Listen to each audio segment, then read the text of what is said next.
Hey guys, welcome back to Friday Night Gaming, doing the Discovery Tour of Assassin's Creed Odyssey, the ancient Greek world. And this episode, we're going to be checking out this wonderful port. And just a reminder, I am going to be filming this in first person, so if you get motion sickness, maybe not watch, but check it out. Who knows? Maybe I won't be as crazy as my past ones. Alright, let's get started. Greetings, wanderer, and welcome to the port of Piraeus. Of course I'm going to ask you what you think of this place. Piraeus is one of the busiest, most important ports in the Greek world. Money flows through here like a river that runs all the way to Athens. Let's begin this tour of this port. Acting as a port for Athens, Piraeus welcomed merchants, goods, and travelers from all over the world. It was a central part of Athens' economy, but it was also fortified enough to protect the city's considerable fleet. When you finish exploring the port, find me, and we will talk further. Yes, ma'am.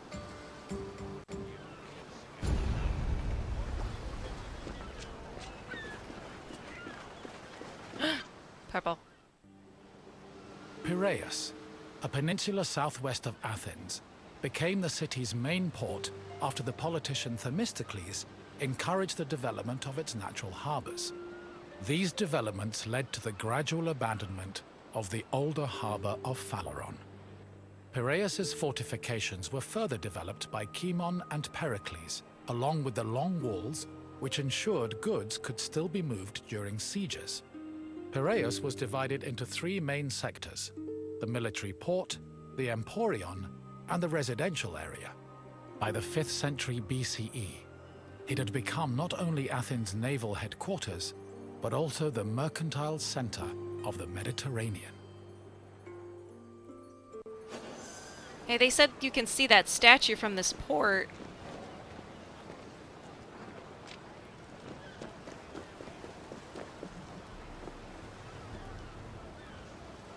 Of course, I don't know what what direction the statue is. Oh wait, I'm sure it's up there. Oh. Do we just see eyeballs? That was weird. Oops.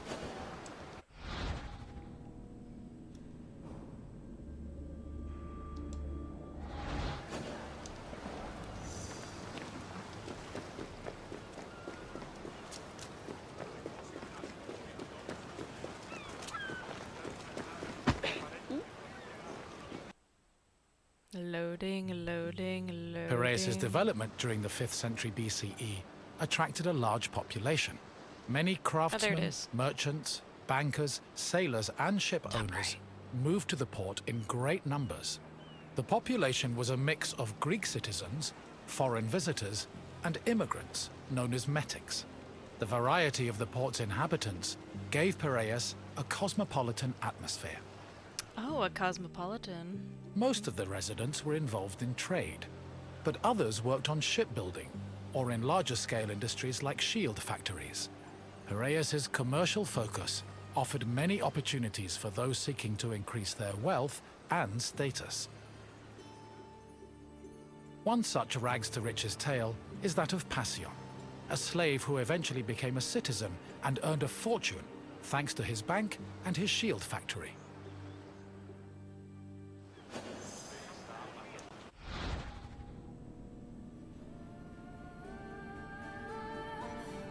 Hoppers!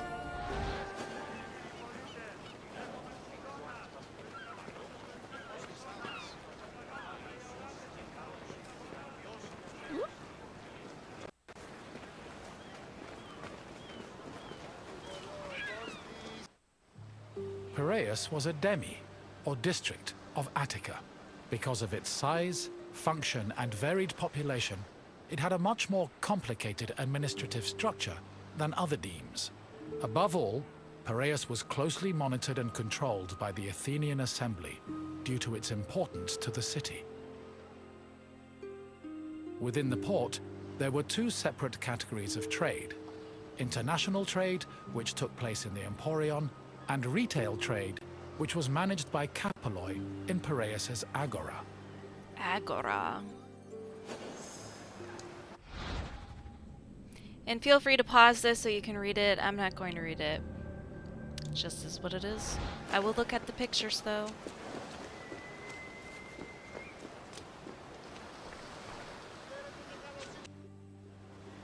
The Emporion was a commercial port dedicated to trading goods from overseas. All international transactions were required to be made within its limits and needed to be exclusively wholesale. Elected magistrates managed all business and laws in the port. Meanwhile, port authorities known as epimelites oversaw trade and took care of the regulation of prices. This was an especially crucial duty, as the amount of supplies and goods could fluctuate wildly based on factors like bad harvests or lost cargo. Common products sold in the Emporion included vegetables, fruits, fish, leather, timber, marble, metal, weapons, and ceramics. According to Hermippos, Athens was also wealthy enough to afford the finest goods from all over the world, including figs from Rhodes, almonds from Thassos, oil from Samos, and wine from Chios. Taxes were collected on all merchandise that came into the Emporion, which provided Athens with a major source of income. Let's check out this pot.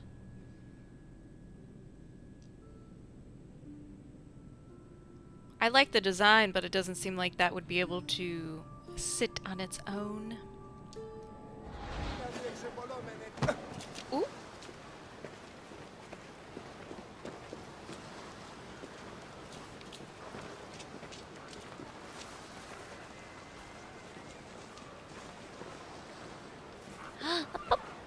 Poppers. Wow. Leave nothing for the imagination. After arriving in the Emporion, merchants set up samples of their goods in a display area called the Deigma. This was where citizens and foreigners gathered to officially make their deals. And almost all merchandise that came into the Emporion was traded within the area. The Deigma was under constant supervision by magistrates, who negotiated price control with the importers. They would occasionally give special privileges to those who agreed to sell at lower prices. These privileges ranged from tax exemptions to specially reserved seating in the theater. Oops.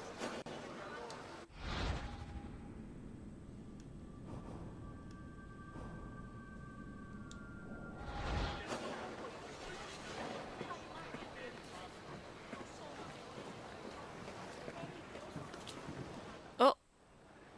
Piraeus was a deme, and as such was supervised by a magistrate called the Demarchos.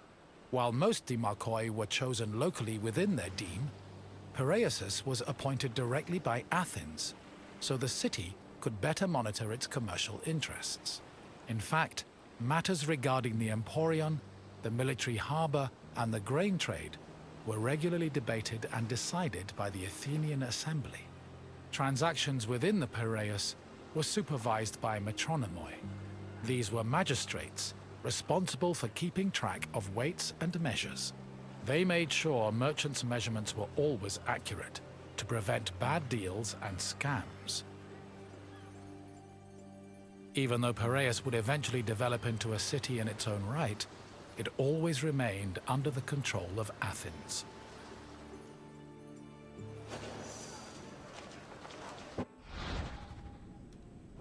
An elephant.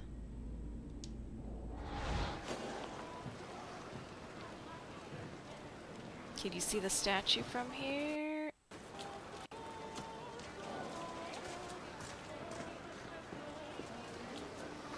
Not yet. A commercial tax of 2%, or a pentecost, was placed on all cargo entering and leaving Piraeus. The tax was collected by a group of 5 people called Pentecostologoi.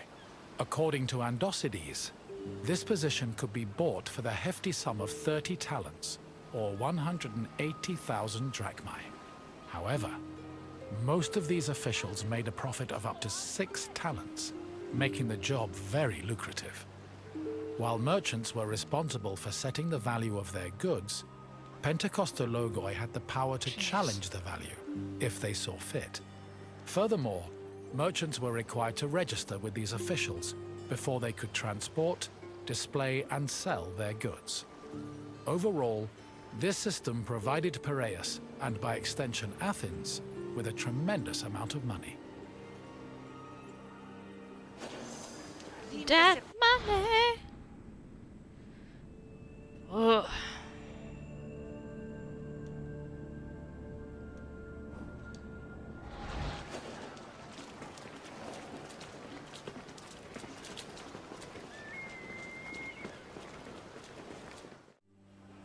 The sale of grain was overseen by special magistrates called Sitophilikeis. Since some Greek cities had a grain deficiency and relied heavily on imports, these officials were extremely important. Their duties encompassed all aspects of grain commerce, including price control and profit margins, to ensure Athens remained well-fed. This is no surprise. Grain was so important to Athens that 2/3 of all stocks were required to be transported and sold at the city's agora by law.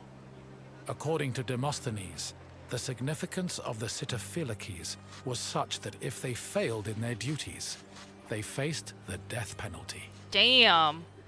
Not extreme at all. Lord.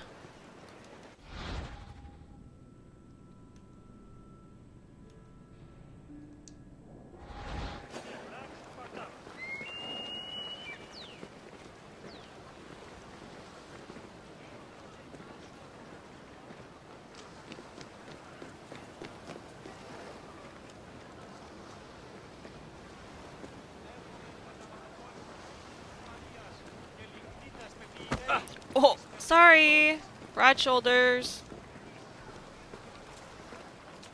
Poppers.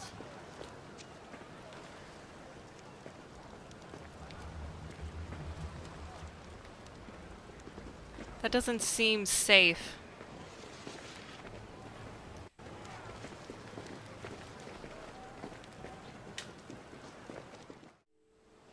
The Emporion operated on a foundation of credit and loans. Overseas commerce was handled by 2 types of tradespeople. Emporoi transported cargo in borrowed ships, while Naukleroi were ship owners who moved goods on their own vessels. Elsewhere in the Emporion were bankers and accountants who arranged loans and kept track of incoming and outgoing ships. Emporoi and Naukleroi financed their maritime voyages with these loans, which often had a high interest rate due to the dangers of sea travel. Emporoi used the loans to pay for both the cargo and the right to a ship, while Naukleroi only had to pay for their crew. Loans and interest were repaid upon a ship's return to port. However, in the event of a catastrophe such as a shipwreck, the merchant and ship owner were released from their obligations, and the losses were transferred to the lender. Yikes.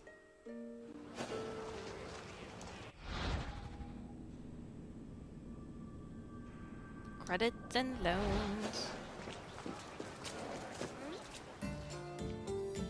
You've returned. I hope you enjoyed your stroll through the port. Piraeus was important to Athens' commercial interests, but it eventually came into its own as a vibrant and bustling port. If you have any questions, don't hesitate to ask. Guess who's gonna If fail you say this so. one? Let us see what you've learned, Wanderer. First, a simple question. Gosh. Which Athenian politician originally encouraged the development of Piraeus' natural harbors?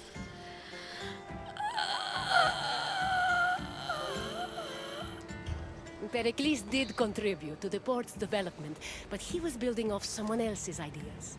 Try again. I don't know. Correct. Themistocles saw Piraeus' potential as a port and encouraged its development. On to the next question. What did the Sitophilakes supervise? It was Metronomi who were in charge of No idea. weights and measures. Try again. Grain. Yes, Knew Sitophilakes it. had the extremely important responsibility of handling all matters related to grain commerce. Only one question left. What was the name of the slave who took advantage of Piraeus' opportunities to earn themselves citizenship? Ooh. Was not Zeus, it wasn't Prometheus. Perseus was a Oh, legendary it's the one on the horn-slain top. hero, not a slave. Try again. Correct. Dang it. Passion managed to earn a fortune and achieve citizenship thanks to both his bank and a successful shield business. Your Living the knowledge of dream. Piraeus is impressive. Well done, Wanderer. Thank you. Of course. Follow me, Wanderer.